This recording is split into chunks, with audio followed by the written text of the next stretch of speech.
Well, happy holidays to you and yours, ladies and gentlemen. I'm TJ DeSantis. This is the final extra rounds of the year of 2022. It is from UFC Fight Pass. Hopefully you are a subscriber over at UFC Fight Pass. You can head over there right now. Still get a subscription in before the deadline and before we roll over to January 1st.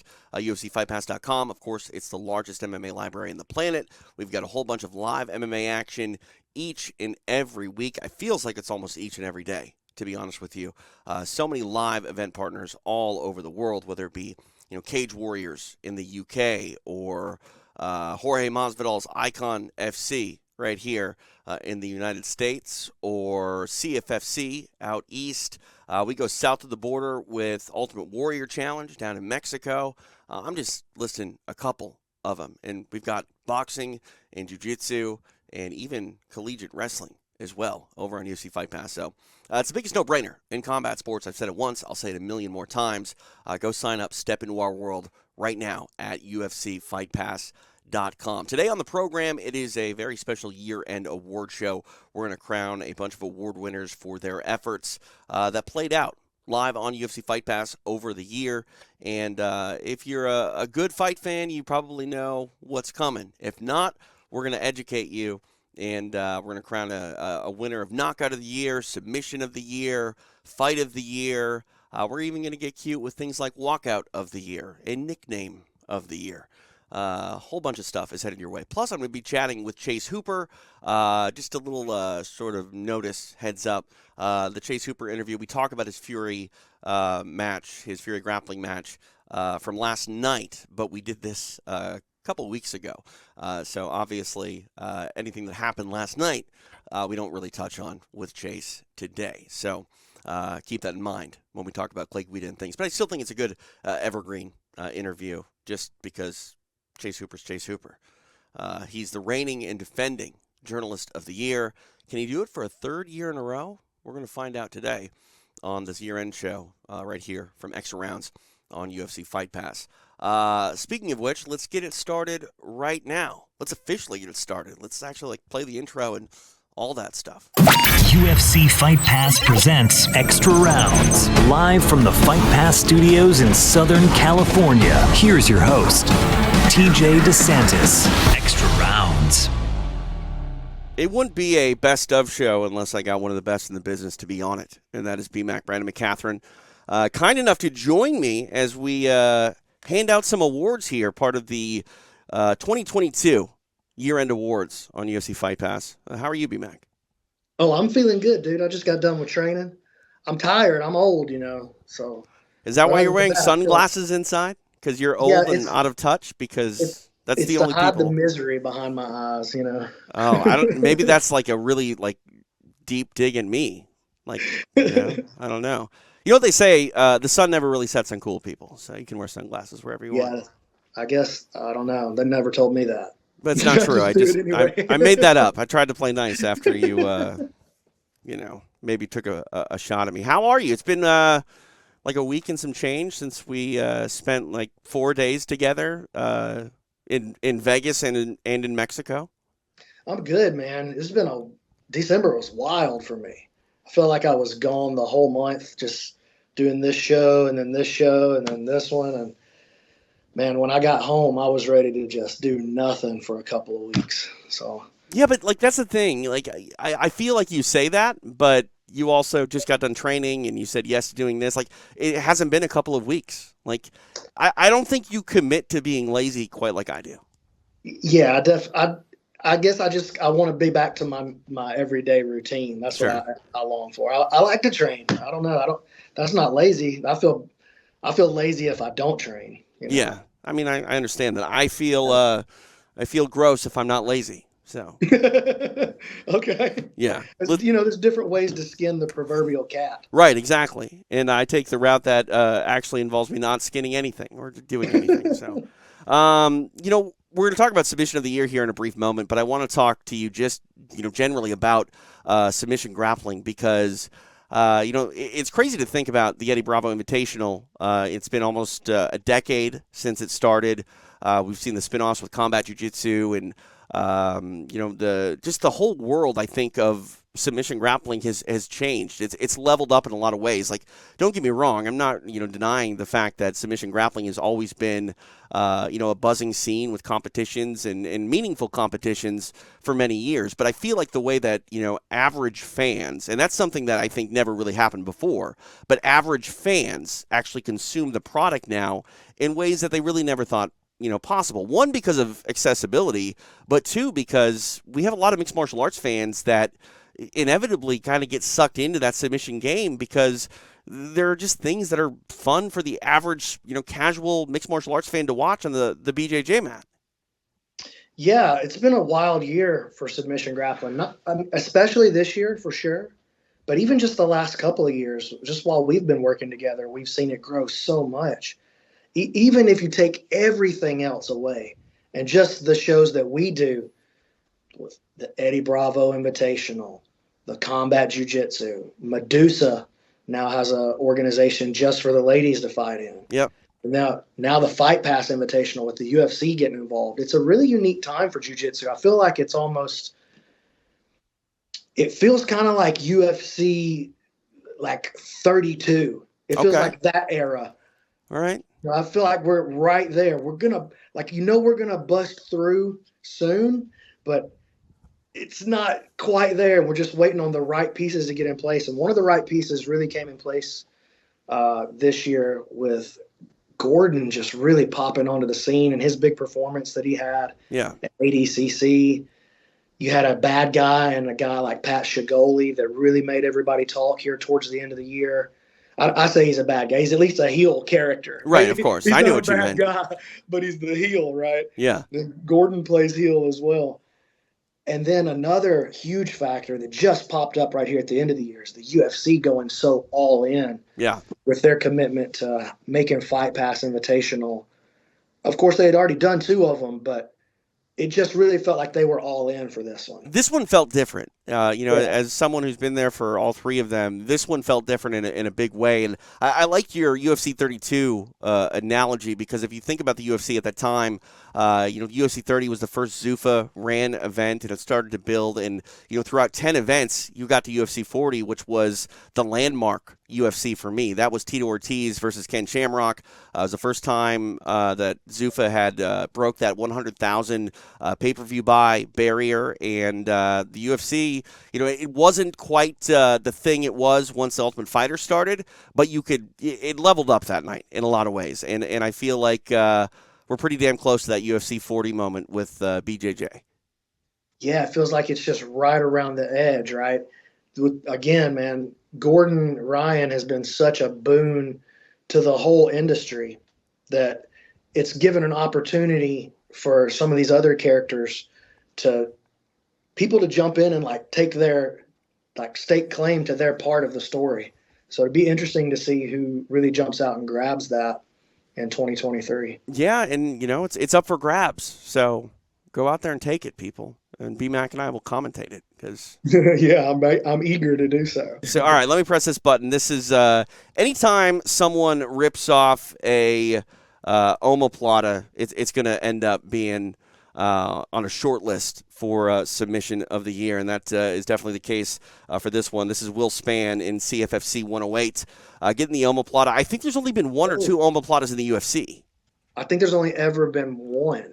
Ben Saunders, right? Yeah, I know he was the first one, and he hit that off the rubber guard, but I don't. Oh man, that backflip that might have messed him up. Yeah. Look at this. Look how he pulls his knees out. Like he goes right to his knees right here. That's interesting. That's a lot of torque. Ugh. And what's the move Look at there? the way he gets up. Like he just kind of carelessly gets up. Oh. Because usually, we talk about this a lot. He totally missed the backflip. Even if it was an awesome submission. Oh, no. Omoplatas are kind of like that sort of 2-victory submission. The one victory, obviously, is if you can get the submission. But otherwise, it's usually like a sweep technique. There was no sweep here. This was a straight-up omoplata. And, where do you rank it in omoplata finishes? It's up there, right? Well, there's not a big list to compare it to. Yeah. As far as brutality goes, this might be one of the nastiest omoplatas. Look at the way he just gets up and carelessly leaves that arm dangling behind him. Oh man, see that was karma. Him landing on his knees on the backflip. That was karma for the way he got up off the omoplata. Yeah, I don't know if that adds to the submission or takes away from it, but I don't. It definitely decreases the style points. 100%. 100%. The next one. It was an awesome submission. The next one is not my favorite submission of all time. My favorite submission is a Kimura. I love Kimuras. They're my favorite. But if I had to have like a 1A favorite submission, because this one's very close, 1A and 1B, the 1B would definitely be a go-go plata. If you're able to pull off a go-go plata, man. Like, I kind of feel like this could be the winner here. We just don't get go-go platas, and we got one here. This is from Adrian Luna Martinetti from UWC 31, which is one of the I'd Mexican love to see promotions. the setup. I wish I could see the setup on it. Yeah. I want to see the other angle too. The submission. Unfortunately, we only have this angle. Trivia question. Who claimed to invent the go-go plata? Do you know? Nino Shimbri. Good job. Good job. Yeah. Who's the heaviest guy to ever hit a go-go plata in MMA? Brad Imes. Boom! How many did he hit? At least 2. Dang, you're good, Teej. I was at one of them. Oh, man. So that's not fair. Target Center, Minneapolis. I was just watching from back here in the boondocks in Alabama. Oh, man. I don't even know And where that's you were a watching. crazy sub. But yeah, so, I mean, do you like this one better than the omoplata? Yeah, I do. Because this is a lot more final. I would love to see the other angle on it, see how the arm is trapped on the inside. And he goes to the figure 4 and the pull down on the head finish instead of like looping over the head with his arm. You know, I hate to say it, though. Like, go-go platas are amazing, and every time you rip one off, you're probably getting at least a bonus. But no one will ever have a go-go better than Nick Diaz on Takanori. Just the gravity of that situation when Nick pulled it out. Yeah, 100%. That was an insane. That was one of the most insane moments ever. The way he just fell back and just flipped his foot over. It just is like it just happened all at once. I mean, and he was getting beaten up, too. Yeah, he was. Yeah. The record books don't even, like, show that, though. So it never happened, according to history. Up next, submission that you and I see quite a bit in combat jiu-jitsu and EBI rules formats. It's a toe hold. Uh-oh. I'm going to turn this audio down here, though. Is it going to break? I don't know. Every time we watch these submissions of the year, like, I'm always worried that that's, like, why it's the submission of the year. But that's just a straight-up normal toe hold. So I wonder what his entry was to get into this position. He's got a figure 4 locked on the backside. I wonder if he got there through like a leg entanglement. Because you remember like Frank Mir, remember he hit Tank Abbott. Tank Abbott. It's the first time I ever saw a toe hold. And I think he did it off of an omoplata. He did. He definitely did. Because Tank is kind of trying to do that somersault to get out of it. And he kind of stalls out. And Mir's just like, you know what? I'm going to grab that and do this. Just try it. Yeah. So I firmly like paid attention to that toe hold. Like a lot. And then I tried it out on my buddy. And we almost had to go to the hospital. He of course. Yeah, he figured it out. So okay. So I mean, is the toe hold? Good. Is the toe hold better than the go-go, or is the go-go still number one for you? I think the go. You know what? I'm actually gonna. Yeah, I'm putting the go-go at number 1. I like the omoplata at number 1 though because I got to see more of the setup. Right. Okay. Well, I mean, I think I'm gonna go omoplata, go-go plata, toe hold in that order so far. So for the record, if you're watching at home and maybe you are one of these individuals, vying for this Fight Pass year-end award, please note that the editor's ability to leave things at the front so BMAC could see the setup, those points are counting against you. So you might get mad at the editor, unfortunately. Well, the toe hold can't be up there with a go-go plata. All right, I'm with you. I'm with you. All right, up next, this is the one that I don't know what this means. This is from Makoto Takahashi at CFFC 114. This is a ninja choke, apparently. Oh, okay. Dang, look at him just gate distance for 1 right here. That was good. He stayed with it. Choke is like a rear naked choke, but it's from the front, but not the same way like a guillotine works. Right. Right. Like, did you see the one that Homeboy caught in the UFC last weekend? I didn't. He sat through and he figure 4'd his arms for it's like a front naked choke, like a front guillotine that figure 4s. The Okay. ninja choke comes off at an angle, and Right. so it's a different mechanism really that's making the choke. Dude, look at him just gator rolling through. Yeah. That's insane. That's all right. That's number one right now. That's number one. All right. Yeah, that's So, easy. Just the flare on the gator roll, if nothing else. Plus the hair. right. Okay. Well, I'll tell you that's the final nomination. So Okay, that's my you're number one. going with number one. With that being the number one. So let's make it official. Submission of the year. It goes to Makoto Takahashi. Makes sense to me. Yeah. I mean, Man, that was awesome.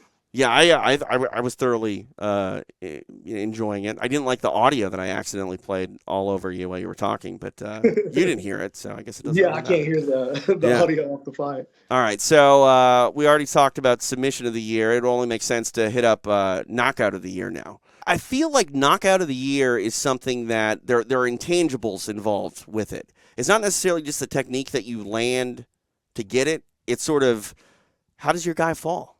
Khalid Ticha Awa, our first UAE Warriors 27. Whoa! Whoa.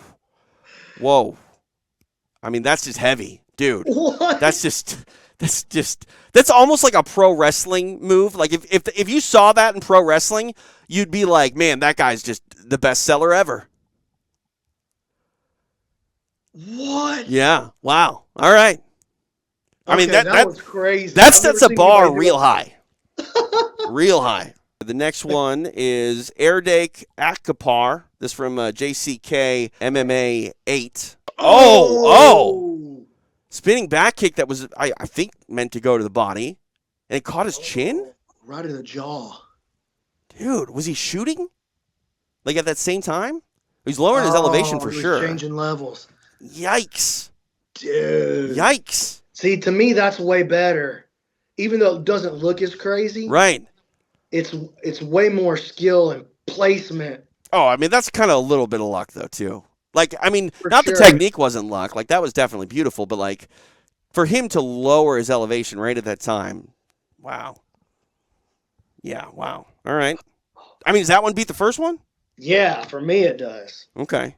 All right. Because the first one was a lot of martial, not as much art. This next one, Anthony Romero from Fury FC 60. Let's see what he did. Oh, beautiful jump knee. Beautiful jump knee. And he is out before he hits the mat. That is not one that, like, you need any follow-up. Like, he's gone. That was beautiful. Was he changing levels on this, or he just go get him? Let's take a While he was look. up? It almost Not looked like he was really. stepping backwards. No, he was just setting his feet like he was about to punch. It was just incredible timing. Dang. Oh, I'm a sucker for flying knees, too. I'll be honest with you. that was like Saget from Street Fighter. Yeah? Tiger. Is that the winner? I mean, we got one more yet, but I mean, is that possibly the winner? Is that the front runner? I can't put it ahead of that spin kick. I don't know. All right, spin kick. Still leading. Let's see. Final one here. This from Manny Akpan from Cage Warriors 136. Oh, What? dude. Is that like a cartwheel kick? Like, what like is a that? capoeira kick. Yeah. And he's going crazy. Dude, You know, what is that? he's not completely unconscious, but look at how hard that guy hits the mat with his head. Oh. Does he make contact with the heel or the sole of his foot? Let's look.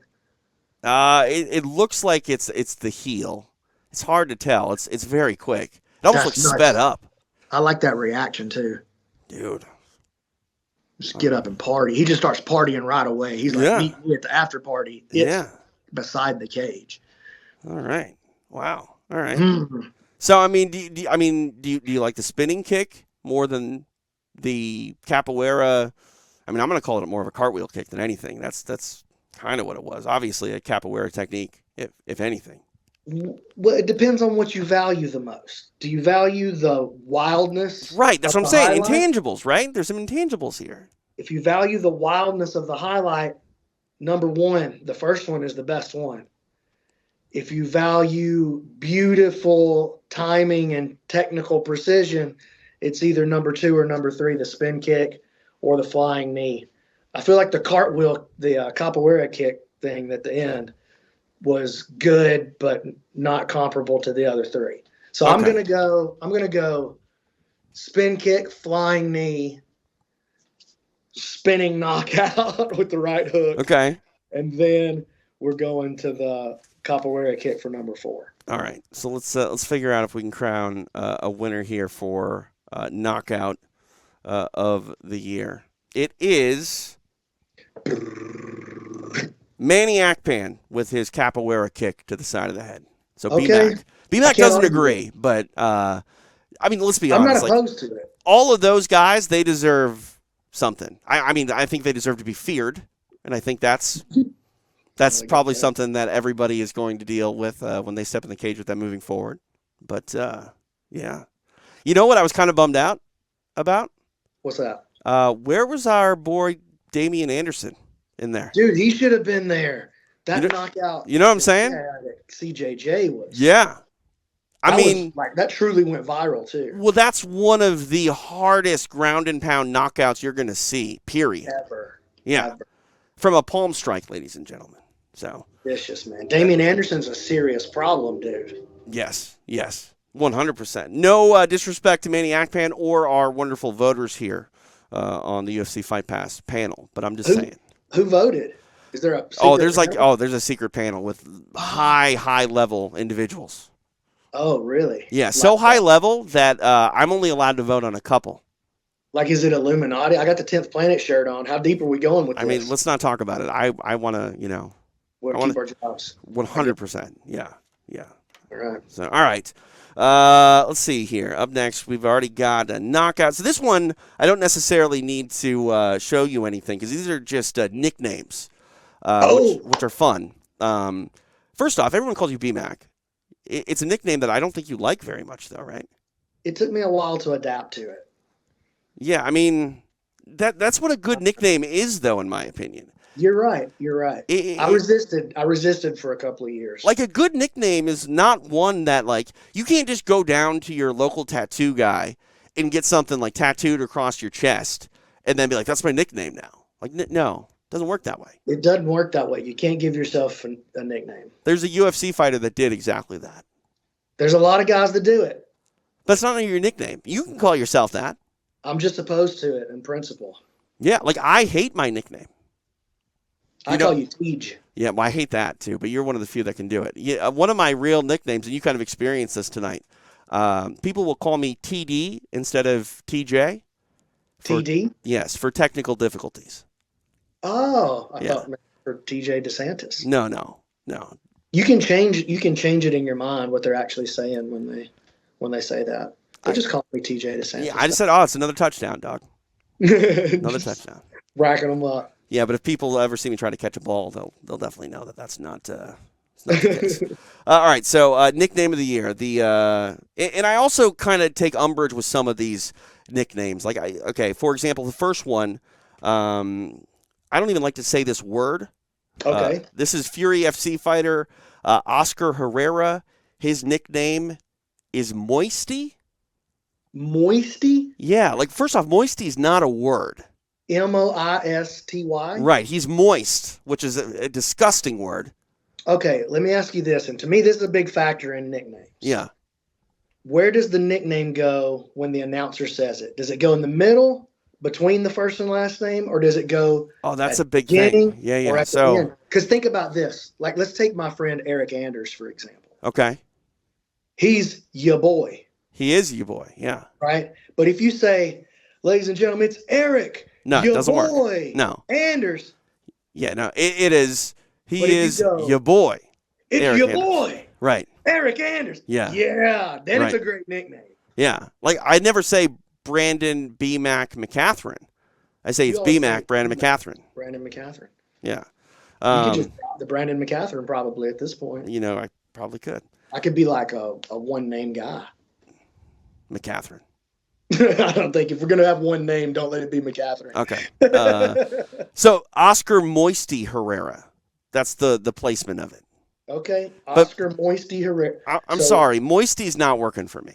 Not working. Well, we'll have to see what else is available. I don't hate it. It's fun. Oh, I like this next one a lot.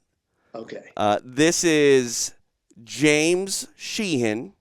He is introduced as James Jimbo Slice Sheehan. I like Moisty better than that. Okay. I like Jimbo Slice. I'm not going to lie. Dude, you can't. Now you're biting off of another dude's name. No, you're paying homage and tribute to one of the late greats of MMA lore. Okay, I hear you. Yeah. Sheehan, Jimbo Slice, fights out of Cage Warriors. Up next, this is one that if I said on the air, I feel like I'm going to get fired. Okay, these are the best ones. I mean, I really don't want to say this, actually. Oh, I want you to. This is for Trevor Ollison. Okay. He fights out of Cage Fury. Okay. And I don't know if he's introduced in this format, but on the paper, it says Trevor Blackie Chan Ollison. I like it. I like that one. That digs in and makes people a little bit uncomfortable.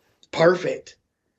I mean, that's by the way, like story of my life. A little bit uncomfortable always. So I do have the same issue with that one though that I have with Jimbo Slice.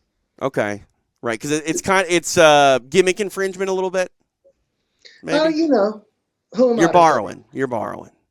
I mean, he's sampling at least. Right. I mean, you're kind of sampling too with BMAC. I'm just saying. I don't know. A-Rod, J-Lo, BMAC. Come Sorry. I'm just saying. I mean, you didn't give your nickname. You never said, "Hey, start calling me BMAC." Nope, that's not me. Yeah. My name's Brandon. Yeah. All right. The next one I think is wrong. The next one I think is just straight up wrong. I don't think that this shouldn't be the nickname. This guy is named Charles Cheeks, fights out of Fury FC, and he is announced as Charles Mr. Cheeks. Shouldn't he just be Mr. Charles Mr. Cheeks?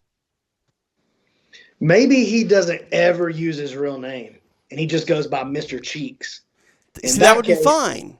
In that case, it's really cool. Right, but then I think it's just Mr. Cheeks, Charles Cheeks, or just we've had guys go by not even their real names in the octagon. Dwayne Ludwig, first time he fought in the UFC, he was just called Bang Ludwig. I mean, granted, this is this guy's name, but Tiki Gozin was never Tiki Gozin. He was just Tiki. He was just Tiki. Yeah. Chemo. I mean, yeah, just Chemo. I feel like he should drop Charles completely and just be Mr. Cheeks. If he's just Mr. Cheeks, to me, that's the clear winner. I mean, it's kind of like a pro wrestler at that point, though. Then we just let people, but maybe embrace that. All right, so again, full list. We got Moisty, Oscar Moisty Herrera. I kind of like that one. James Jimbo Slice Sheehan, Trevor Blackie Chan Ollison. I kind of like that one too. Or Charles Mr. Cheeks. Do it again. Say the whole list. Okay. But at the end, don't say Charles. Just say Mr. Cheeks. Okay. Oscar Moisty Herrera, James Jimbo Slice Sheehan, Trevor Blackie Chan Ollison, and Mr. Cheeks. It's very obvious. It's very obvious. So you're going Mr. Cheeks all the way. It's a blowout. He won. Yeah, Mr. Cheeks. It's the winner. Blowout. Mr. Cheeks. It's pretty good. He's got to drop Charles completely. 100%. And you, looking at the graphic here, it almost says as much. Charles and Cheeks are in black. Mr. Cheeks just in red. There's your answer. There's your answer. All right. There you go. That was great. Okay. All right. Call. I like the breakdown there. That was fun as well. That was fun. All right. Up next, we've got Walkout of the Year. And I can't wait for this. So I can't tell you 100% if the Walkout of the Year needs sound. I guess we'll kind of find out. But this is Joel Pena. So he walked out to Nacho Libre. Wait, to the song? There's a song? Yes. I don't think I know the song. And the commentators are saying we don't know if it's part of a joke, if he's truly inspired by Nacho Libre. And it's one that, to me, no offense to Joel Pena here, but there's not much of a walkout. Yeah, I see a standout right now. Yeah. And again, to to be fair, I don't know what the editors have done, B-Mac. There could have been a whole thing. I would assume we would have seen that. But see, I feel like right now we see a standout, we see a rub down, we see a wipe on, okay. But we don't see a walkout. And someone's moisty after hearing that. Dude, it might be your boy Canelo right here. Calls himself Canelo. All right. I don't know. All right. So, yeah. All right. I hate to say a bit of a step out. I hate to say that Joel Pena is behind the 8 ball here, but he might be.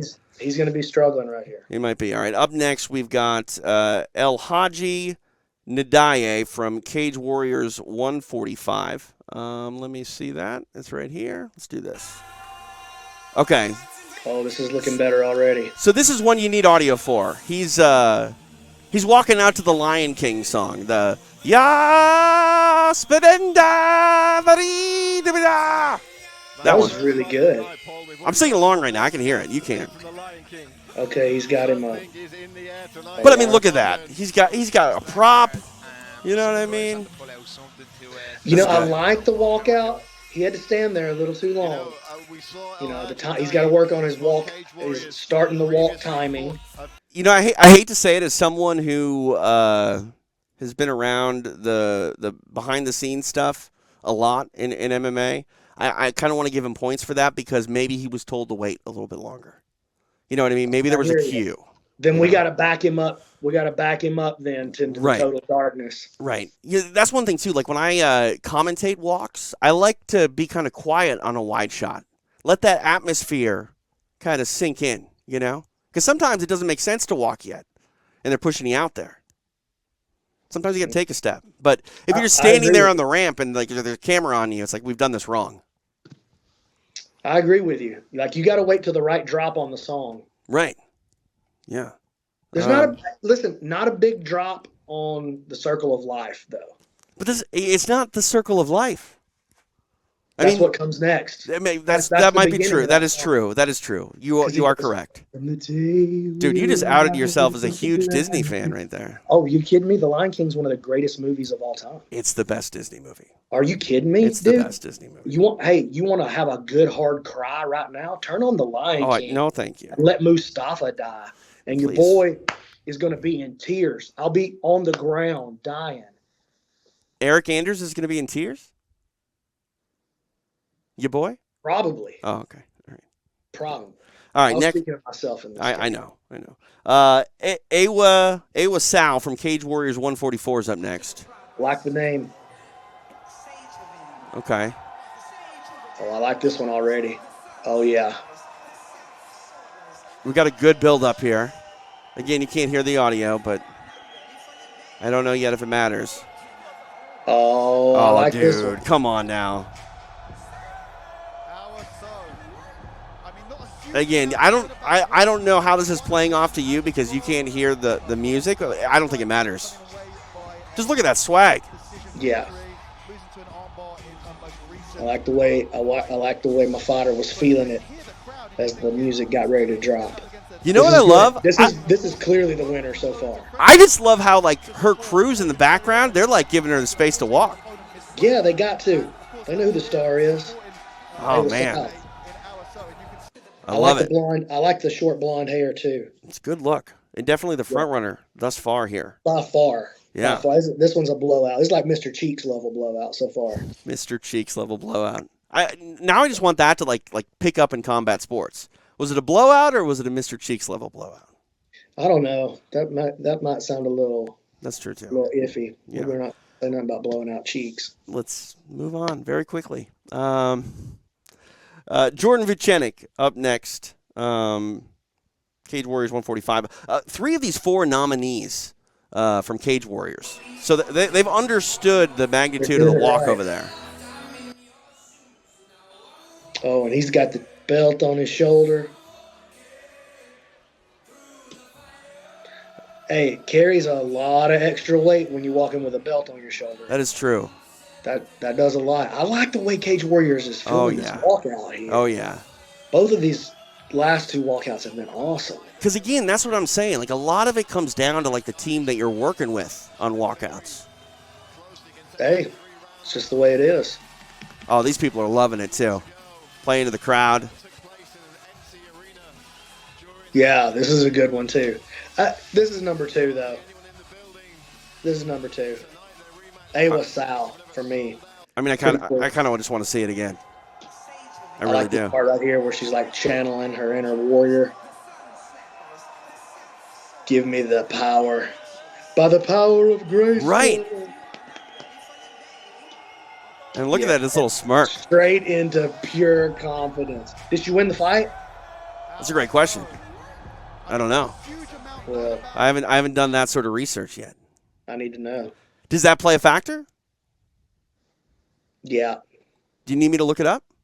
I want to know if she won. All right. Let's. If she won, it's a blowout. I want to know if the belt guy won too. All right. It was so going over here. I mean, Awa Sal or Awa So?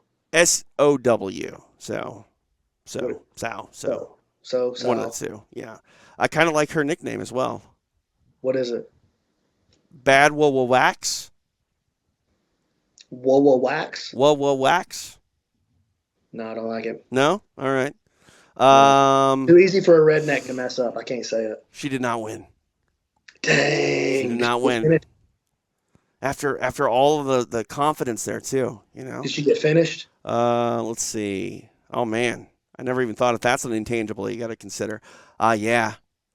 Key lock, round 1. Americana in round 1. It's written down as Americana. I still said key lock, and then you said Americana. So yeah. And then Jordan Vucenic. Which Cage Warriors was this? Looking here. 145? He lost as well. What? Both lost. Did he get finished? Decision. Split? Unanimous. That factors in for me. All right. I respect the criteria. What do you think, though? I think most of the championship walkout can be attributed to the film crew, production crew. Mm-hmm. I think most of Awa's walkout can be attributed to Awa. Right. So I'm going with Awa, but I don't like big major minus points for losing after that by an Americana. Right. Okay. In the first round. But no still, disrespect or nothing. Right. I hear you. I ain't trying to fight her myself or nothing. I understand that. But I mean, judges have to have criteria. You know, and judges can't always bring the perfection that they're looking for either. So it's, you know, I'm saying she would beat you up. That's what I'm trying to say. Yeah, I'm with you. Yeah. I don't doubt that. So you're going Awa Sal. Yeah, it was close. If he'd have won, I would have flipped my decision. But he lost also. He lost as well. So, all right. So here's the announcement. The winner is Jordan Vucenic. Cage Warriors. Okay. So. Okay. But dude, I'm not too mad at it. Cage Warriors are doing it right, giving their athletes the opportunity to embrace their personality and get that main event level walk going.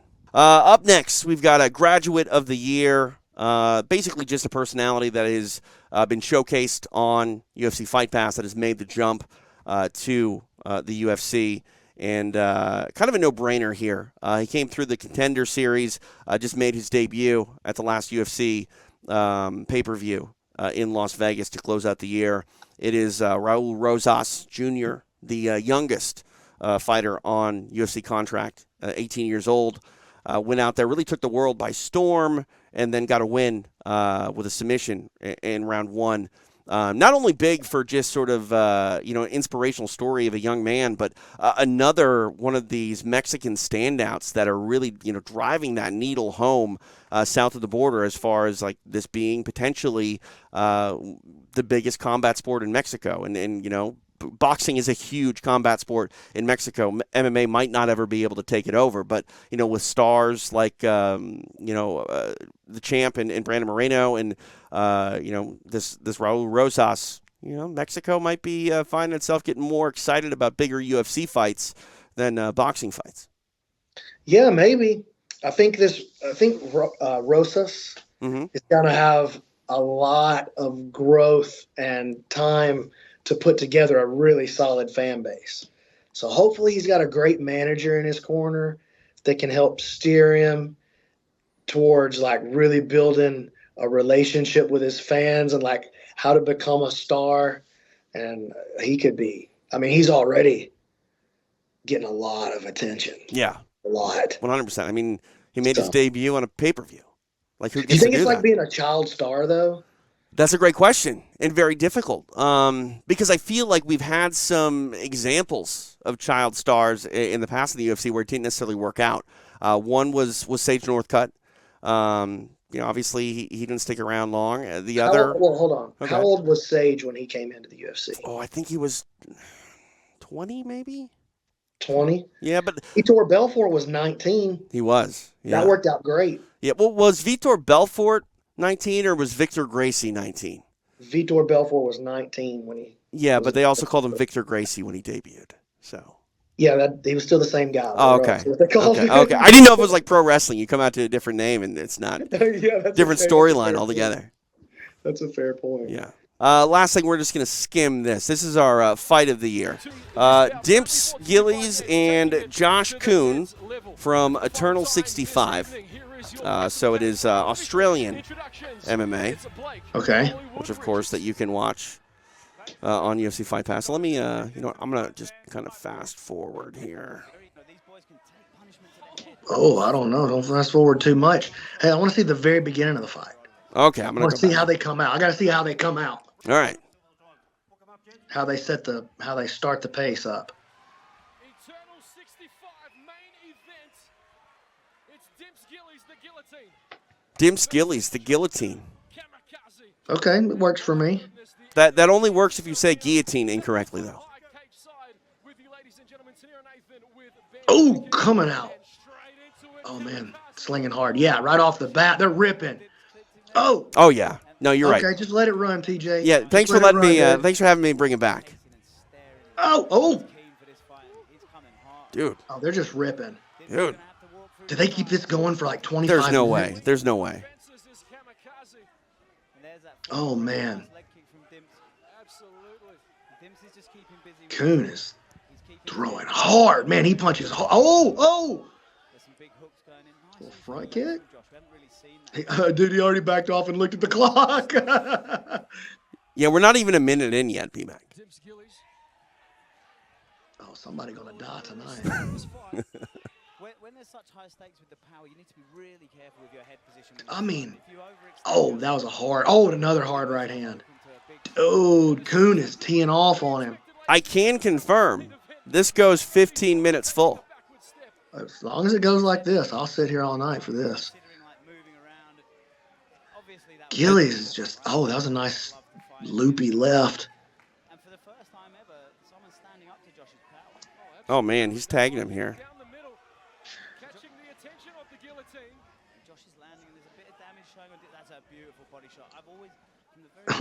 Just over and over.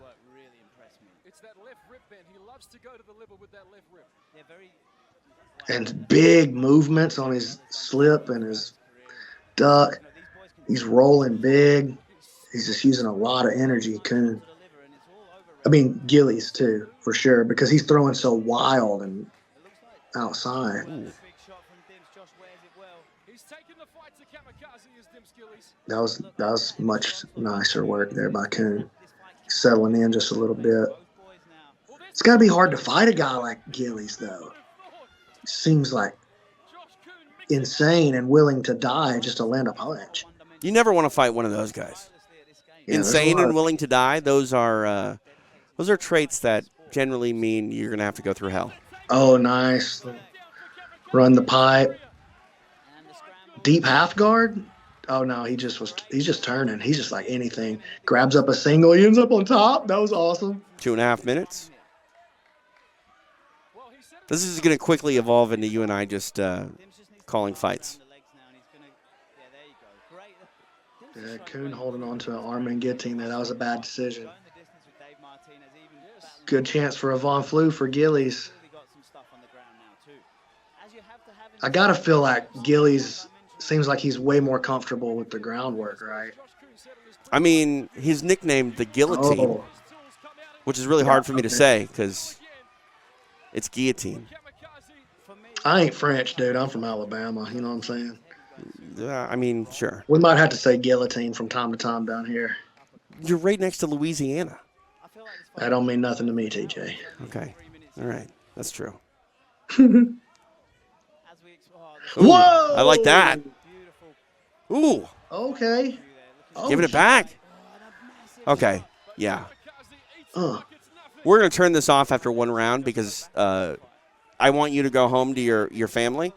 And if I don't, we're going to end up just watching fights all night together. And you know what else, TJ? What? I got UFC Fight Pass. That's So true. I can just pull it right up as soon as I get to the house. There you Me go. and the wife can sit down and watch it. I know what you're thinking. Brandon, there's no way your wife wants to watch fights with you. Wrong. I've My met your wife. loves to watch fights. I've met your wife. I know. She loves it.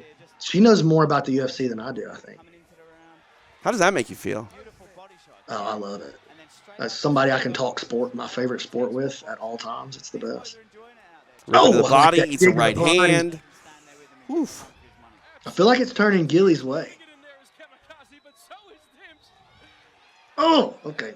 All right, so I'm going to ask you the question. Who do you think wins after just one round here? I mean, we got 39 seconds left, but Can't call it. I can't call it because I feel like momentum is starting to come towards Gillies. I feel like he's starting to settle in a little. right. Well, I mean, the answer is we win because it's fight of the year. And now he's throwing volume. He's getting his hips away, made Kuhn shoot, which Kuhn has shown no interest in doing before. Gilly, now instead of throwing these big crazy punches, he's settling into the pocket and pitter-patter. He's turned into Nick Diaz all of a sudden in the last 45 seconds. Oh! Hey! Oh, good hips. Get those hips away. Up. Dude, oh my happened goodness. again. Oh my goodness. Dang. All Okay, right. I'm going to watch that one when I get home. Yeah. For sure. Yeah. That's fight of the year? That's already won? Yes, that's Or one. other That's the one that won. Eternal MMA 65. You want me to spoil it for you? No. Okay. Don't spoil it. All right. I'm definitely going to watch it when I get home. That's awesome. I love it. All right, B-Mac. I got a bunch of other things to do. I got more awards to give away as well as interviewing the award winners. So I got to do that. But Well, I got an award that we have to give away. what's that? Commentator of the Year, TJ DeSantis. Aw, thanks. Thanks. The man that makes it all possible. I appreciate You're that. you're like the secret UFC Fight Pass MVP.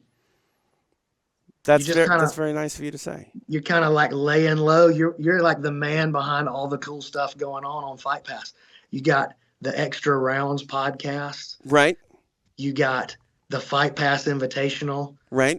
You got the Eddie Bravo, the Medusa. Yeah. You true. got Combat Jiu-Jitsu, Jorge Masvidal's Icon FC. Icon FC.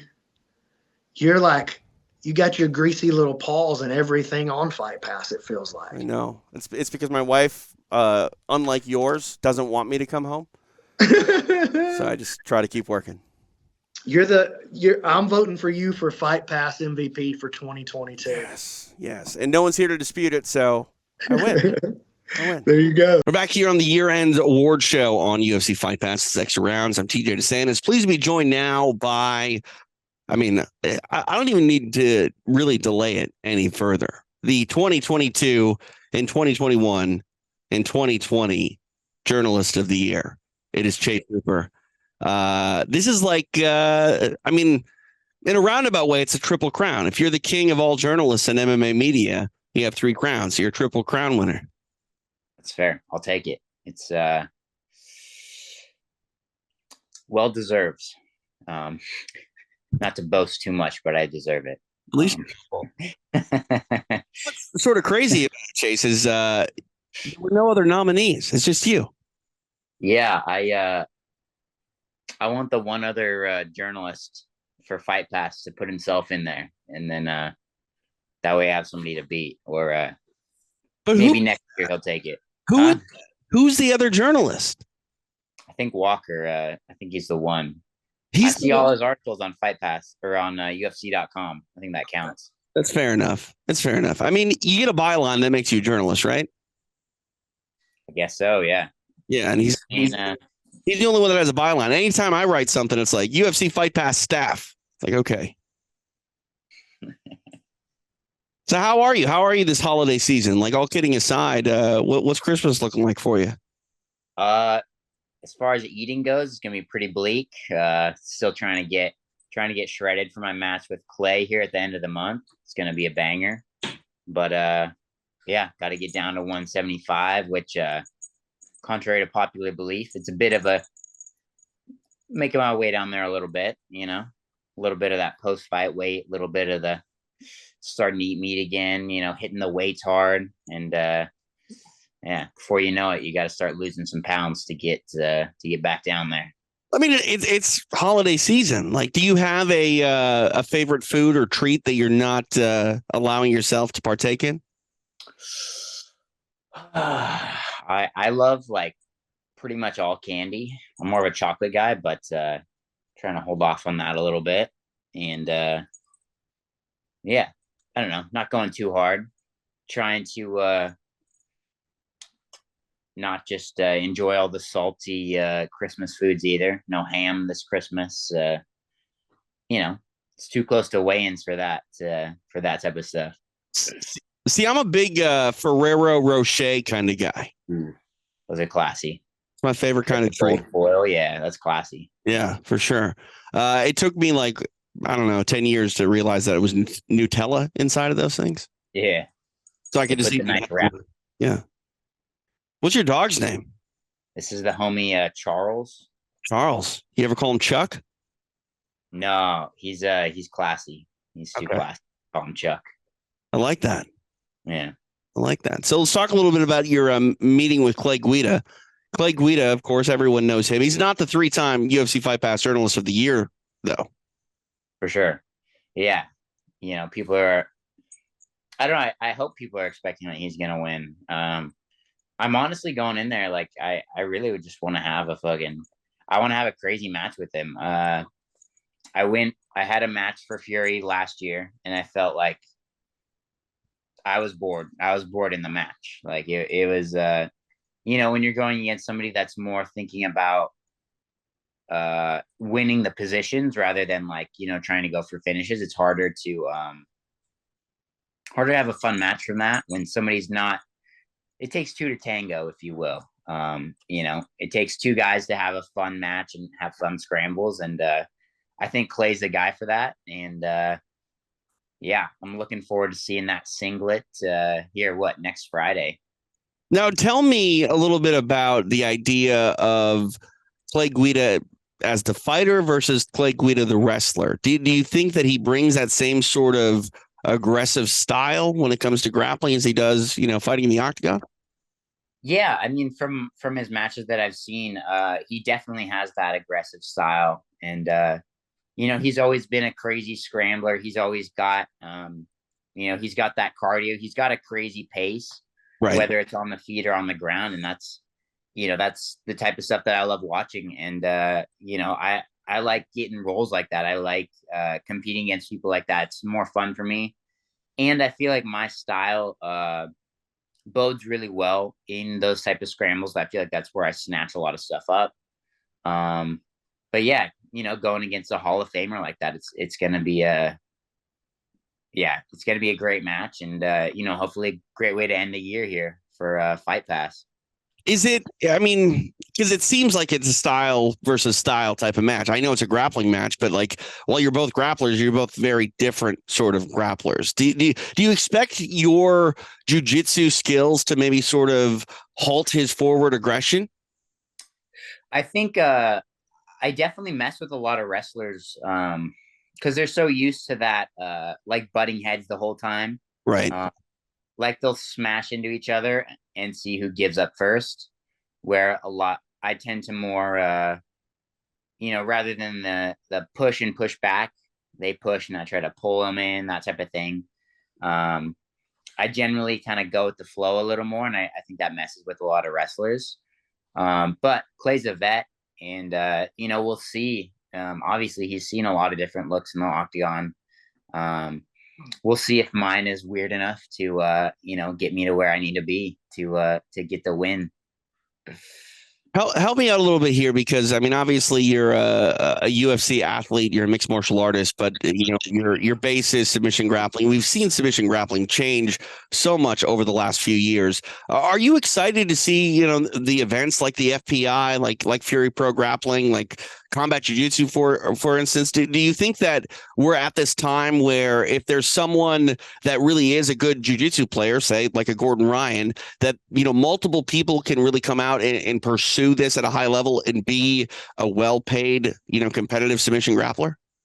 Yeah, it's come a long way, even since I remember when I was still an amateur, I did a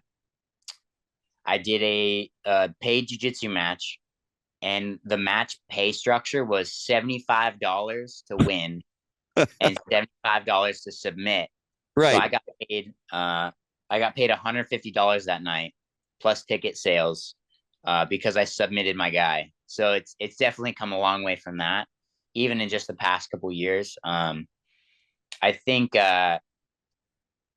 obviously it's harder for people to get into jiu-jitsu if they don't train, but I think it's still a really exciting sport, and we're seeing guys like Gordon Ryan that are really pumping the sport up.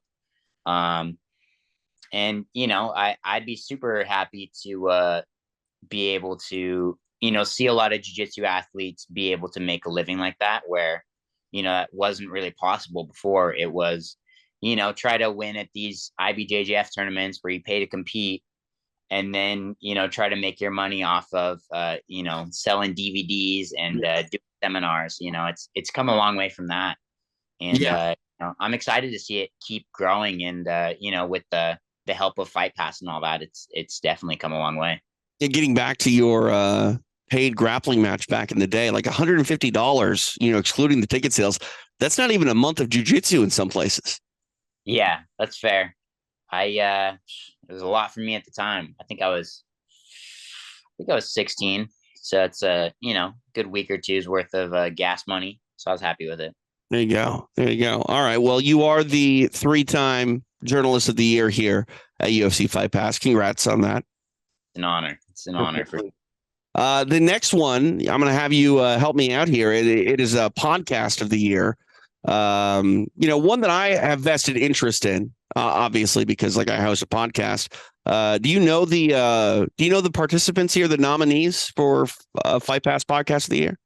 Ooh, go ahead and read them back for me, for everybody else at home, just so everybody is on the same page here. I'm going to tell you, it is The Gambler's Perspective, Fitz Nation with Brendan Fitzgerald, Right. Florian, and Extra Rounds. Who's the winner, you think, Chase? I'm going to pick Extra Rounds just based on my own experience. I have a vested interest in Extra Rounds doing well. So smart man. I'm not even going to open up the winner's envelope. I'm just going to go with it. If you say it's Extra Rounds, then we're the real winners. Who cares what the actual winner is? Extra Rounds wins. Nice. Let's do it. We did it. Probably because of this appearance by you right now. Yeah, that's great. You're free to put this on your resume as well. Oh yeah, sounds good. Been the guest on an award-winning podcast. Yeah, 2-time award-winning podcast. This time last year, I think it was the only podcast on Fight Pass, but we're gonna keep going. We got momentum on our side. Still the king. Yeah, still on top. There you go. Well, hopefully you can assert your dominance and reign supreme against Clay Guida. Don't tell Clay Guida I'm cheering against him. I don't want him mad at me, but best of luck at Fury. And I'm sure we'll be looking forward to a strong 2023 as an active competitor and, hopefully 4-time journalist of the year. Hey, definitely. I appreciate it. I'm not even kidding. If Chase Hooper, the reigning and defending journalist of the year, said that Extra Rounds is the podcast winner for podcast of the year on UFC Fight Pass, I'm just going to take it home. I'm going to throw this envelope away. Sorry to the Nickal and Florian podcast, which, by the way, is an original TJ DeSantis production, founding producer over here. But we're going to take this win, and it'll be the last one Next year, someone else can have it. I'm dropping out of the race for podcast of the year. Not dropping out of doing extra rounds. Don't worry. That's still headed your way. But you know what also is headed your way? Another award. This time, it's for Interview of the Year. You're now 6-2. You're having a hard time. You probably haven't had a full camp in I don't know how long. What do you think has to happen for the next one? You think you need a belt? What do you think you need to get to the next level? I fight to eradicate childhood malnutrition from the planet. That's what I do. My company's goal is to eradicate childhood malnutrition. That's why I fight. I can't make excuses. Last fight, I was tired. I was exhausted. I'm about to launch this NFT that's going to change the fight game. And I put in 30 all-nighters before that fight. I had herpes before that fight, 2 outbreaks in the span of a week. I'm here. I'm healthy. Let's go. Whatever. It doesn't matter. First off, I want to say, to all those doubting my NFT, you're looking at the guy. That's the reason that college athletes and high school athletes are getting paid today. Mr. Influencer to influencers. Secondly, Jimmy Kimmel, viral this. I fight to eradicate childhood malnutrition from the planet. And until they release the flight logs, you, the mainstream media, Hollywood, are all pedophiles to me. Eat dick. Pleased to be joined now by the winner of the UFC Fight Pass Interview of the Year for 2022. I mean, he's the king in and outside of the cage, especially when he does interviews. It is Joel Bauman. 2 nominations. You can only win, I guess, with 1. So technically, the Fury FC 61 interview is the one that gets the nod. But like I said, Joel, I think we're going to have to just name this category the Joel Bauman Award. Yeah, you know, I figured that my Jimmy Kimmel one couldn't win for obvious reasons. Hey, it was nominated though. I mean, we still brought as much attention to it as, you know, if it had win. Yeah, no, I'm grateful. At the end of the day, we know what it is. I mean, that interview obviously was the setup that led to the Jimmy Kimmel Challenge, which garnered millions and millions and millions of views. So we know what it is. And if you want the real story, you go to my Instagram @_King BAU. You watch the pin videos at the top of my profile and you see how we owned Jimmy the Hollywood and the mainstream media. And it is what it is. I mean, you know, that's the thing here, Joel. Like, I know we're doing an interview about celebrating interviews. I'm the interviewer. But let's be honest, I have no control about what's going to happen right now. This is your show. This is your soapbox here. So, you know, that's actually my question. You know, you go into the cage and obviously you're focused on winning a fight. Yeah. But like, do you think about like, all right, I got to hit X, Y, and Z in the post-fight interview? I told my buddy Xavier, and he was at my last fight with me. And I literally looked at him the day before and I'm like, bro, this is exactly what I'm going to say. And I said exactly what I was going to say. It was already done. We're calculated in everything that we do. So, yeah, people are just catching up to my timeline and the genius, and I'm grateful. And that's why we continue to push out content. The Jimmy Kimmel Challenge, we did 46 days of just calling people out, showing that we were more entertaining, showing that we were more, we could outsmart and outwork Hollywood, the mainstream, all of them. And now people are just catching up. So I'm grateful. We have a lot of big things coming too, by the way, a lot of big things coming. March is the month that we will start the takeover. I will Andrew Tate the internet next year, starting March. We have some major things happening outside of fighting, and we will prove that we are the number one entertainer, one of the number one entertainers on the face of the planet.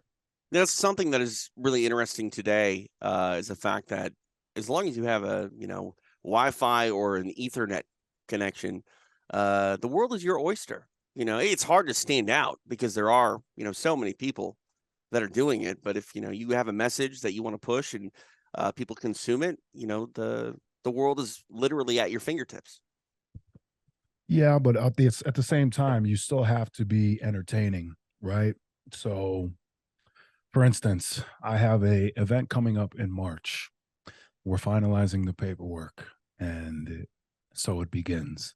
And it is going to be a battle rap event against me and one of the number one battle rappers on the face of the planet, who now looks at me as an equal in many regards because they see the things that we're doing, right? I don't think anybody could just get him to want to participate in what they are doing.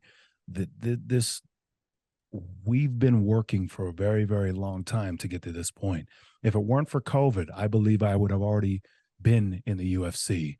I would have already been fighting the top competitors in the world. I've Coach Wink, Coach Greg Jackson, they're some of the best coaches in the world. Everybody would agree with that. And they say that when I am on, I am of the best in the world, the best that they have ever seen or coached. So it's like, we've been thinking that way for 2 years. And for 2 years, to be completely honest with you, I feel like I've been hoed out.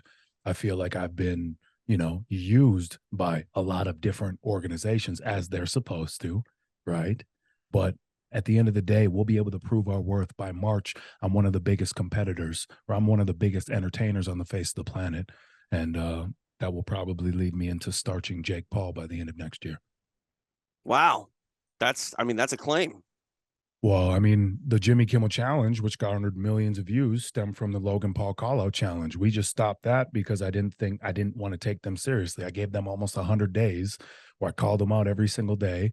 And I just realized at that point in time, I was like, man, fuck this. They're not even on my level. I want to start Israel Adesanya.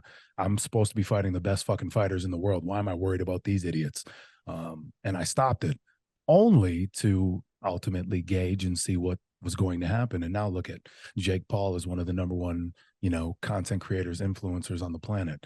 And if I wasn't shadow banned, if I wasn't censored, if all of my TikTok videos could have went and didn't get taken down, I would easily have millions and millions and millions of followers right now. It wouldn't even be fucking close. I would be bigger than Andrew Tate right now. I would be bigger than all these motherfuckers. But we say what we say. We don't give a shit. We suck no dick. We take no shit. So ultimately, yeah, it is what it is. It's a different soapbox for another time. How's the NFT? Epic. Well, epic. It's ultimately going to be a platform. We are building a platform. It should be out by the end of next month. It is super exciting, and everybody that has seen it, everybody that has seen the platform, understands the functionality of it, says it's genius, says it's brilliant, says it's going to disrupt a lot of things. So, if I don't get arrested like Andrew Tate, if I don't get put away for some bullshit that they try to throw on me, then we're going to change everything. And a lot of people, a lot of major corporations and organizations are already starting to reach out because they see the potential. So we're going to disrupt everything. And people are going to start putting some respect on my name. I'm not just a fighter. I'm an incredible fighter, but I'm much more than that. I'm an artist. I'm a music producer. I'm a content creator.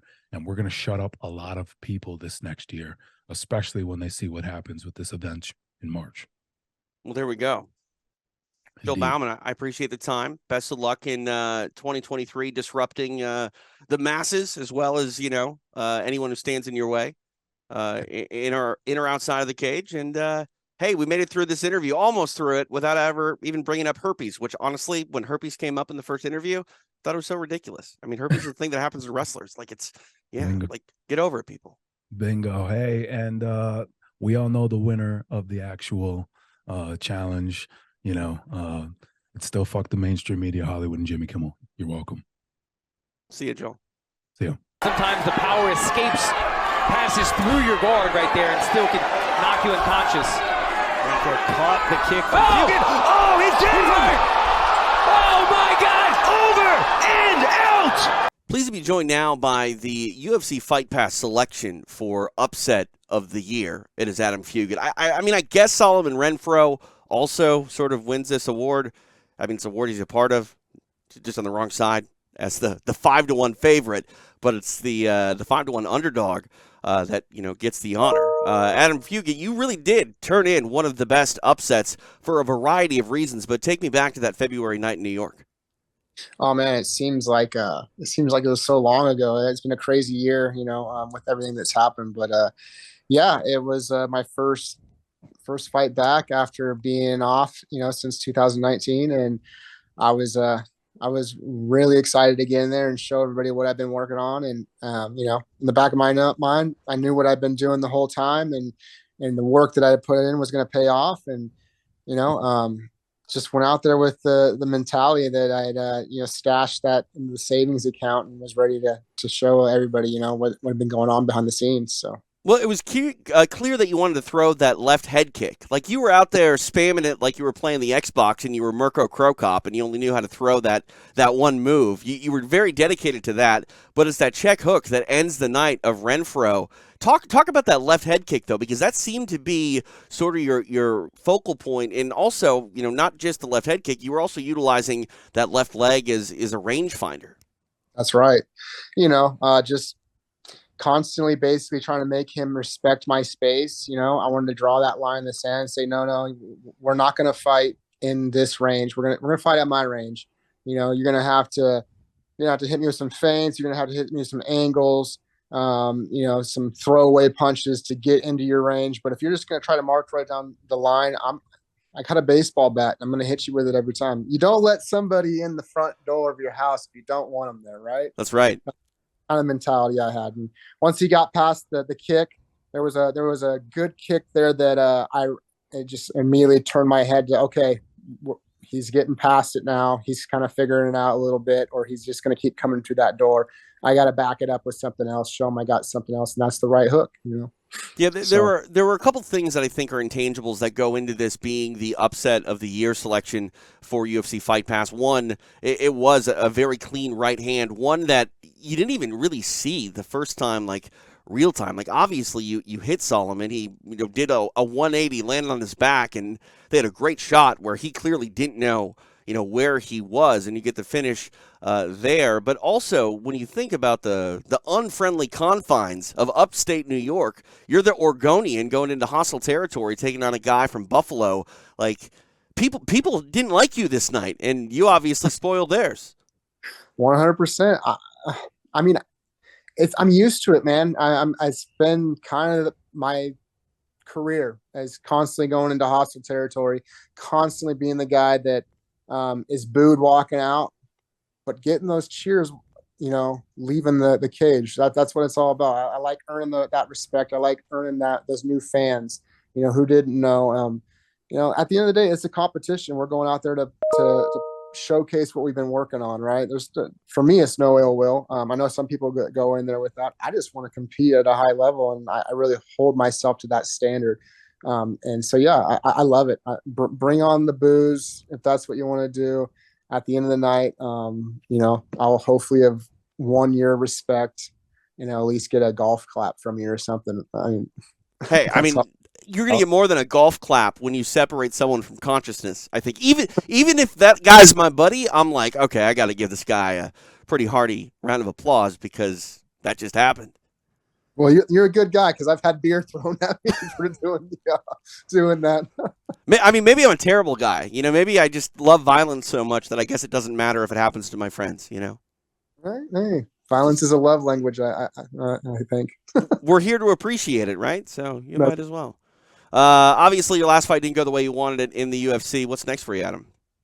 I fight February 4th at the Apex in Las Vegas. I'm just been grinding and putting in the work to get there. I'm facing a Contender Series winner, Yusuke Kinoshita. I hope I didn't mess that up too bad. But I'm super excited to get back in there, man. 9 days notice last time, and I got a full fight camp this time. And oh man, I've seen a couple of things on Twitter like hashtag fight camp Fuggit or something like that, and I'm excited to go out there and try to live up to that hype and show everybody yeah, you give me some time, I'm gonna come prepared. Well, I don't know what the odds are on that fight, and I guess it really doesn't matter. But if you are someone that is, prone to bet some money on a fight, if Adam Fuggit is the underdog, there's history that suggests you might want to put down a few bucks on the man. So. Vegas they're gonna need to stop counting me out here soon. At least that's my goal now. I don't, or they're just gonna go broke. One of the two. That's right. If I would have saw the odds earlier before the fight with Solomon, I definitely would have thrown some money down myself. But Adam, appreciate the time. Congrats on upset of the year, and we'll see what you can author here in 2023. Thank you so much, man. You have a good day. Pleased to be joined now by the Lady Mir, Bellamir, the Iowa Hawkeye commit, the undefeated mixed martial artist, kind enough to join me here on Extra Rounds. It was only one outing in the MMA cage, Bella, in 2022, but it was impressive enough to net you Female Fighter of the Year on UFC Fight Pass. So first off, congratulations. Thank you.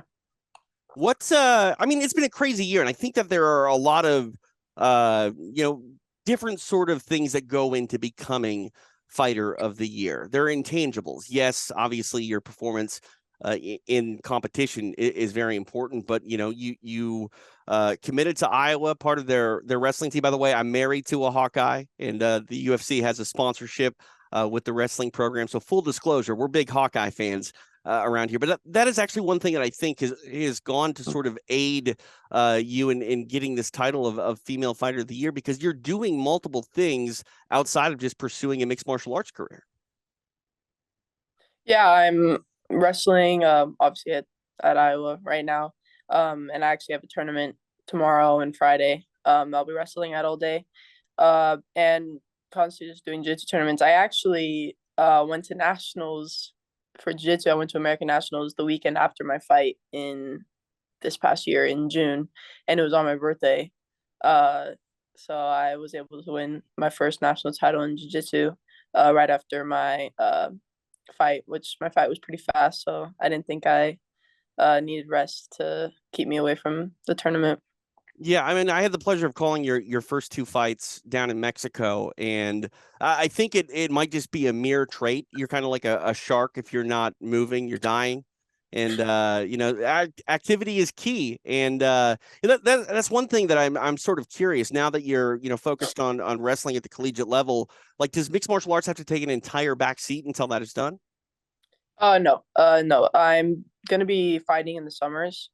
So I'll be fighting and doing jiu-jitsu in the summer, while wrestling season isn't going on. I actually am supposed to be having a fight in June, this coming up June. So hopefully people will know more specifics to that. But yeah. What is it like to juggle all of that? I mean, is this normal for you? Yeah, I mean, I've been doing this since my sophomore and junior year. Whenever I had my first fight, right? Junior. So I mean, I've been doing these three multiple sports for a little bit, so I'm kind of used to it by now. Yeah, I remember talking to you down in Mexico for your first pro fight, and it seemed like while you're pursuing mixed martial arts, and a lot of people have eyes on you because of your father and his history, it seemed like you were almost a little bit more passionate about wrestling. Is that fair to say? Yeah, I am more passionate with wrestling than I am with fighting or jiu-jitsu. I love grappling in general. Jiu-jitsu this year I feel like got really close to wrestling. I just love grappling as an art. I'm not really a big fan of striking. Not yet, I guess. My dad says usually the older you get, you like it more. But yeah, I love wrestling. It's an acquired taste, I think, striking, Yeah. What is the goal with wrestling? I mean, obviously you want to, win championships at the college level, but do you feel like the Olympics are attainable? I feel like everyone should have a goal for themselves. I feel like everyone should have the highest standard for themselves. Yeah, I do want to have a NCAA title under my belt. I want to make a world team. I want to go to worlds. Those are all goals of mine to pursue in wrestling. Hopefully in the next 4 years. And simultaneously, I assume, picking up one win at a time in the summertime in MMA. Yeah, that was the plan.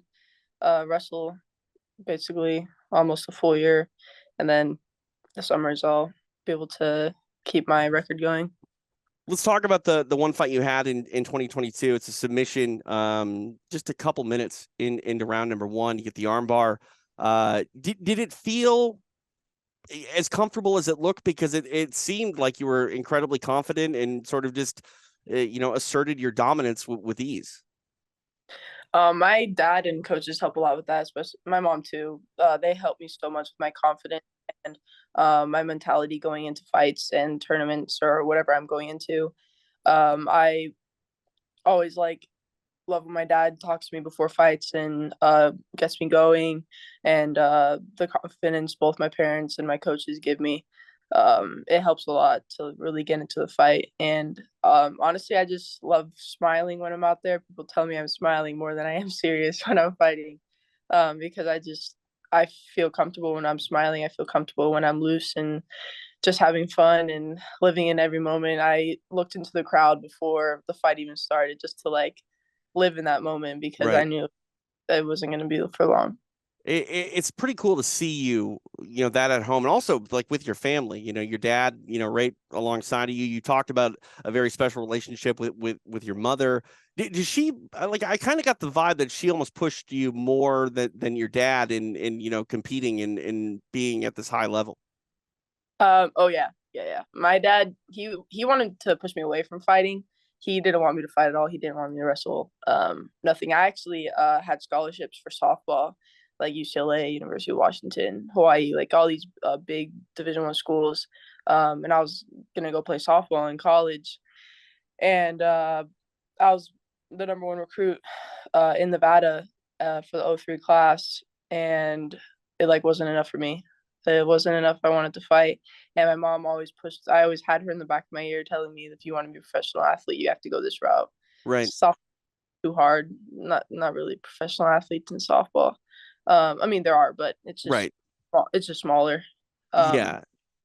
And my mom was always in the back of my ear telling me, you want to be something great, fighting and combat sports, that this is your route. And I listened to her, and here I am. I mean, it also helps when your father is a world champion and one of the greatest heavyweights to ever do it, right? Yeah. It's crazy to think of, though, that you chose Iowa City over Hawaii. I mean, have you faced a Midwest winter yet? I feel like I'm in it right now. Right, you gotta be, yeah. I have to wear hoodies and beanies inside. It's Right. so cool. It's actually snowing right now. It's covered, just all white across the city right now. It's crazy. I mean, as long as you're comfortable with it, you could be in Hawaii right now. Or Vegas. I could be back home in Vegas. Right, of course. They have 60-degree weather. I went back home for a little bit for Christmas, and I literally I would just sit outside, just feel the heat, and here it's negatives. So Yeah, I think they call that thawing out, Bella. You were thawing out. Yeah, I was thawing.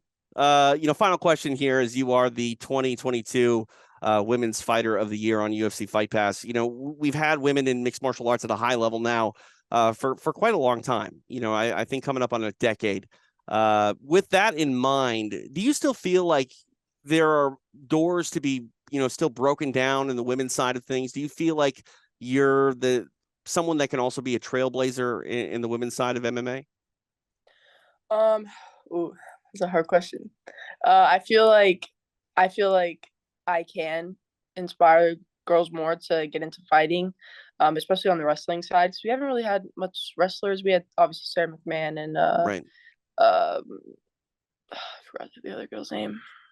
Whatever her name is. We've had a couple girls from wrestling come over, but it's not really impacted a lot seeing an actual wrestler come over into fighting.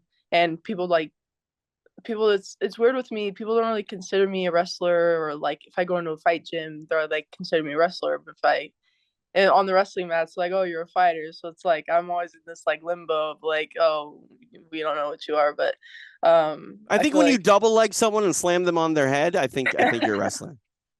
I feel like I am too, but no, sometimes people don't consider me one. But I definitely do think I could bring into the wrestling world, into MMA for girls, because you see a lot of jiu-jitsu girls in these kickboxers. So I feel like I can be a trailblazer with the wrestling world, and hopefully I can be inspiring to future girls to get into MMA. Well, we're excited to see the evolution continue, and you wrestle at one of the greatest colleges of all time for wrestling. So, yeah, Bellamir, you're very much a wrestler, and you're also the 2022 UFC Fight Pass Women's Fighter of the Year. So, congrats! Happy New Year, and we can't wait to see what's next for you. Thank you. Happy New Year. TJ DeSantis, Pearl Gonzalez, live in Richmond, Virginia tonight. Appreciate you joining us here on UFC Fight Pass. Nickal, the Southpaw, ones and twos already. Misses on that kick, but right back to his feet is Nickal. We should mention Nickal has had 2 amateur mixed martial arts fights, one by KO and submission. Beautiful body kick. And the wrestler looking like a striker here early. He's got clean strikes for being such a dominant wrestler, and you can see the amount of work. Oh my goodness! Bo Nickal's got power, ladies and gentlemen! My God! The wrestler just scored the first knockout of his pro mixed martial arts career. Pleased to be joined now by the 2022 male UFC Fight Pass Fighter of the Year. It is Bo Nickal. I don't know where this accomplishment goes on the list of NCAA national championships and a Hodge Trophy, but you might want to put it on like a business card or something like that, Bo.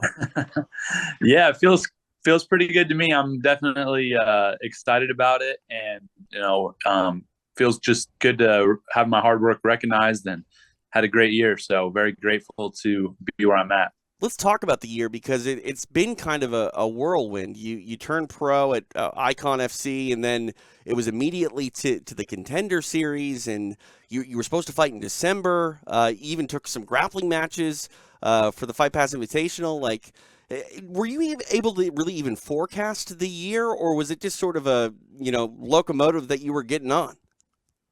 No, it's definitely been a whirlwind. It's been a wild ride, and there wasn't much forecasting. I mean, I've been training MMA full time since last August, so not a whole lot of time, and transitioning from getting a couple amateur fights, and originally I was trying to get more amateur fights, and things fell through. I wasn't able to get more amateur fights, and then I wanted to make my pro debut earlier in the year, make it in ideally would have been like February, March. Ended up having to push it back all the way to the middle of the year. Yeah.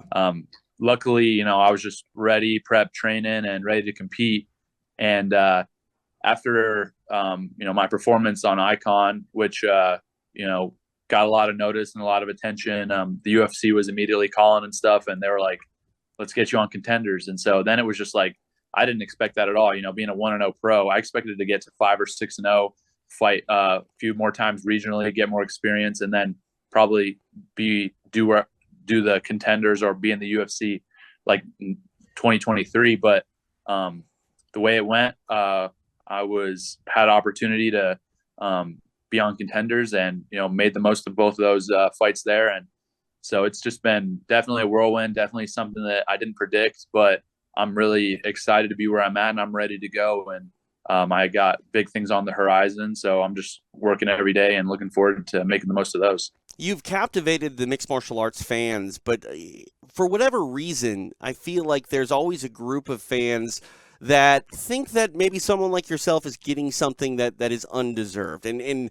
I think the reason they feel that way is that there are X amount of fighters that have to fight so many times before they get to a main card pay-per-view or things like that. But at the same time, they're also not NCAA national champions, right? Like, do you feel that, like, maybe some hardcore fans give you some pushback that maybe isn't, all that necessary because of your accolades? Yeah, I get a little bit here and there, but it doesn't really matter to me. People can complain all they want about whatever it is, and I'm going to go out there and take care of business and do what I know how to do. And what they say or think I deserve doesn't really have anything to do with me. That's between me and the UFC, me and the company, and Dana and Hunter. And so, I'll talk with those guys. And the thing, I just really focus on being the best I can be and going out there and putting on spectacular performances. So, I think that a lot of these guys who are fans who say I don't deserve this or that, they really don't know me. They've never listened to an interview on me. They've never watched me compete. They don't know what I've done up until this point in my career. And they don't know the 20 plus years that I put into the sport of wrestling and what I built myself into. And, but at the end of the day, they're talking about me, right? Like I'm a 3-0 pro fighter who's signed to the UFC, who's probably the biggest prospect ever to come into the sport. And so, these guys are talking about me, saying I don't deserve this, I don't deserve that. And at the end of the day, that's a good thing. They're chatting about it, and I think people will continue to chat, and I'll continue to prove that I belong at the top. Yeah, I think you're a must follow on Twitter because you'll, kind of go back and forth, not necessarily addressing any one fan in particular, but you speak your mind, Bo, and that's what I like. Yeah, it's funny. I mean, like, I like engaging with the fans and talking with them and stuff. And, it's amusing to me because people will say the craziest stuff on the internet when I know at the end of the day, if they saw me in person, they'd be like, let me get a picture, bro. Like, Right, I'm a of big course. fan. Like, and then on Twitter, they'll say like just crazy stuff. Like they'll tell me I suck and whatnot. And so it's just like, well, let's actually talk about it. And if you want to bring some factual evidence to your point, then Right. we can have a discussion. Otherwise, like,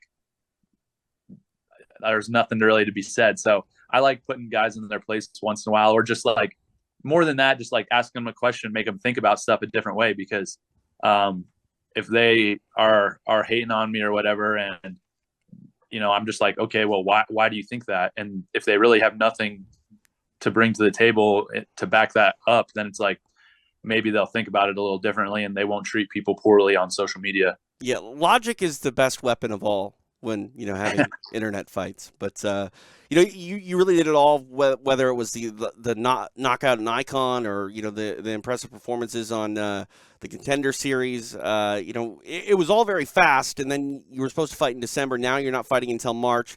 Do you like the idea that it kind of slowed down? Because I mean, we're talking about how you made your pro debut in the middle part of the year. Like that's the craziest 6 months I can remember for a prospect like yourself in MMA history, honestly. Yeah, it's definitely crazy.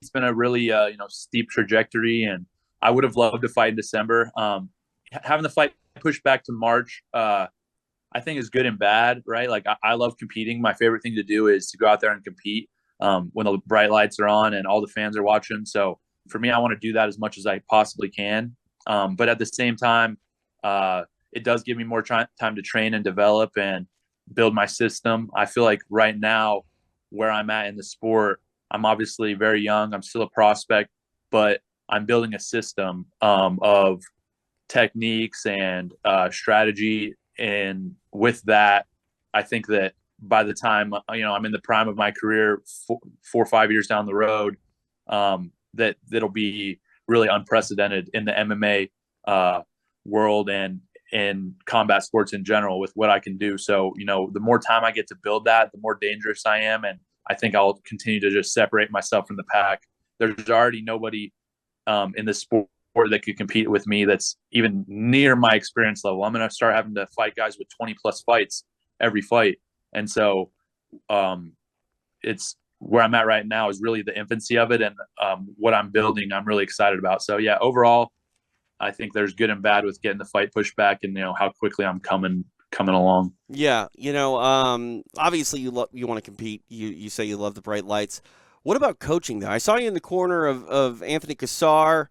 You seem almost a little more chippy when you're in the corner than when you're fighting. But I mean, obviously you flip that switch as an athlete fighting, but man, you just seemed like almost more on a mission in the corner as a coach rather than an athlete almost. Yeah, I definitely feel passionate about coaching. That's something that I'll pursue in the future. Once I'm retired from competing, I'll definitely coach. But it's something that is really a big learning experience for me cornering my guys in these their last fights, because it's a very different experience being in the corner and coaching versus going out to a fight. For me, when I go out to a fight, it's zero emotion. It's take care of business, and I'm just stone cold in there, focused on the task at hand, very military-like. But in the corner, I definitely felt a little more, it's an emotional charge because, like, these are my guys, these are my best friends and brothers, right. And I just want them to win so bad. But at the end of the day, I can only, instruct. I'm not the one that's out there. And so it's a little difficult to let go. And so I'm kind of, I guess, learning how to balance that, because I would still like to approach coaching and cornering in a similar way to fighting, where it's very strategic, specific, emotionless, but it's also hard when, I'm not as experienced in that area. And, competing is like second nature to me. Whereas sitting in the corner, I don't have a lot of time doing that, but I'll continue to develop and get better in that area as well. Yeah. I've heard a lot of coaches say it's like playing a video game where the controller's broken. You know what I mean? You can't really do anything about it. But yeah, definitely, it's interesting to see the different personalities of yourself on Fight Night in different roles. So you are the 2022 Male Fighter of the Year here on UFC Fight Pass. Unfortunately, nothing really comes along with that. You don't get a trophy or anything like that. You just get to talk to me. But have you heard about this AI program that everyone is talking about? Like you can essentially, like I would have loved this in high school, you can essentially tell this computer to like write anything you want. You can give it information and it'll just like write a 500-word article if you need it to. Yeah. I was actually just talking with a couple of my buddies about this the other day, so I know of it somewhat. So what I decided, because we're not giving you any real prize, I had the AI write a poem about you, Bo. Oh my gosh, that's crazy. And so here we go. Here it is. Bo Nickal, a man of great might. In the world of MMA, he's a shining light. A future champion in the octagon with skill and grace. He's faced many challenges with pace. Bo Nickal, a true warrior at heart. He's faced every challenge and played his part. A hero in the cage, a man to admire. He's a legend in the making and a fighter to admire. So it rhymed admire with admire, but what are you going to do? And now, Bo Nickal, we have some news. A secret we've been keeping, a surprise to Muse. You are the 2022 UFC Male Fight Pass Fighter of the Year, a title well-deserved, and a moment to cheer. So here's to you, Bo Nickal, a man of great fame. May your career continue to rise. The MMA game will never be the same. Wow, let's go. That was sweet. Yeah. Oh my gosh. Thank you for that. That's really cool. I mean, thank the AI robot world, because I can't write anything nearly that good, you know. So congrats, Bo. May 2023 be as successful as 2022, and maybe we'll write another poem in the interwebs for you next year this time. Let's do it. I'll definitely put a few more awesome performances together for the AI to write about. We'll be watching, Bo. Thank you, sir. All right. Thanks, TJ. Have a good one. Thank you so much to Bo Nickal for giving us a few moments. He is your UFC Fight Pass Male Fighter of the Year, and he got a poem from the AI bot. I promise you, I didn't write that. I'm not like Bo Nickal's stalker, and that's my secret way of professing my love to Bo. He knows how much I enjoy him. I got to call his first fight earlier this year on Icon FC, and I get to close it this year by awarding him with a poem in honor of his huge honor that he earned as UFC Fight Pass Male Fighter of the Year. A couple of awards we did not get to on the broadcast today simply because we ran out of time. I want to talk about Storyline of the Year.